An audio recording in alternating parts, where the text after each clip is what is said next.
tying it all back together, I think a big piece of it is education. I think a big piece of it also is collaboration. There's plenty of work out there, right, around the world for all of us. But again, if we start to collaborate and work together on many things, we're going to tackle it better and we're going to tackle it quicker. So that's part of what I do now. I'm trying to work with others and along with my business, just to make a difference, to make sure that places are accessible, to make sure that you and I and others can get to someplace safely and experience the same thing as everyone else in the way that we should be.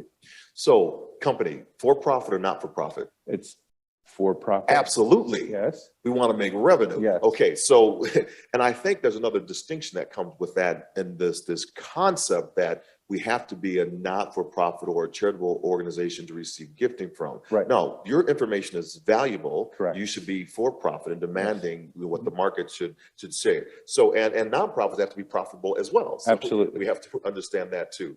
My final thought here, before I ask you to give us how we can contact you, is what came up for me when you were speaking is how we with disabilities need to accommodate others so they can accommodate us. Mm-hmm. There were two people, two boys about 5 years old and 7 years old when I was sitting in a gate waiting area in an airport, and I was showing my artificial leg because I was wearing shorts.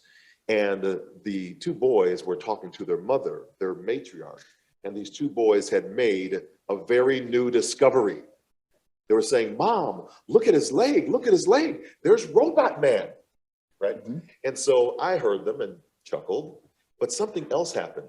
There began to be outer speak conversation, which should have remained inner speak conversation by everyone else in the gate waiting area, talking about the two boys who've just discovered Robot Man. Mm-hmm. Shut them up. Get them out of here. Impolite to stare. Bad mother. I was like, wow, that's interesting. All wrong. All wrong. So the woman, I see, she gets up and she starts walking in my direction. And I think she's going to do like an old American song and just walk on by. Yeah. But she doesn't. She stops. She leans in and says, "Excuse me, sir, my children, they are fascinated by your artificial limb. It looks like you've overcome so much adversity. You're such an inspiration. Mm-hmm. Would you please tell them what happened?" Choice. I can lean into this moment or I can negate the moment. Yep. And in the space between her question and my response, and with all the naysayers now looking in, I made the determination of what to say to these two folks. But that was me offering accommodation to somebody that wanted originally just to hear something that was that would elevate her two children to create legacy for generations to come. So as we're looking at this in Expo 2020 and we're moving forward, tell us your closing thoughts here on how we're going to move forward, if anything else has come to your mind, and then how we can find Maahs Travel. Sure. So first of all, great that you had that experience in the airport. I have similar experiences all the time. And you may find this too. I find that little kids, because their filters are different, and so they're more likely to ask you a question, their curiosity, and the same for older people.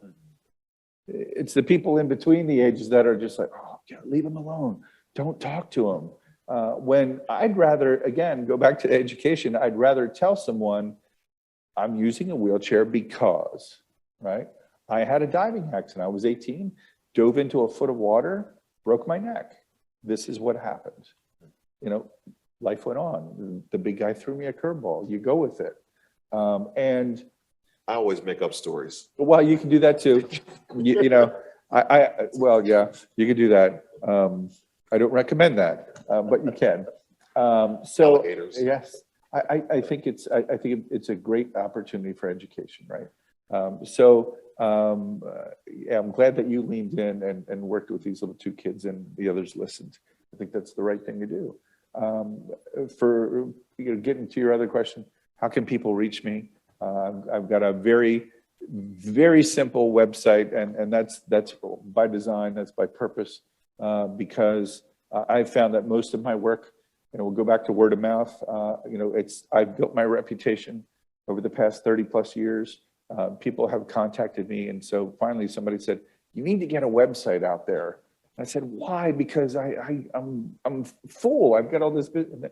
No, you should get out there. So it's very simple. It's www.maahs, M-A-A-H-S, travels.com. And so I'm out there. I'm on LinkedIn. I'm on Twitter. Very active that way. Yeah, so that's how folks. Fred Maahs, you have been a tremendous delight. Great information for us, but also actionable steps that we can do as a community to make sure that all of us are pushing forward in travel, being more accommodating of others so that they can accommodate us. We are about to take a break for lunch. We'll be back right after that. Go find yourself some lunch and come back to us as we are on this amazing day with the UN International Day of Persons with Disabilities. Thank you so much. We'll be back in a moment.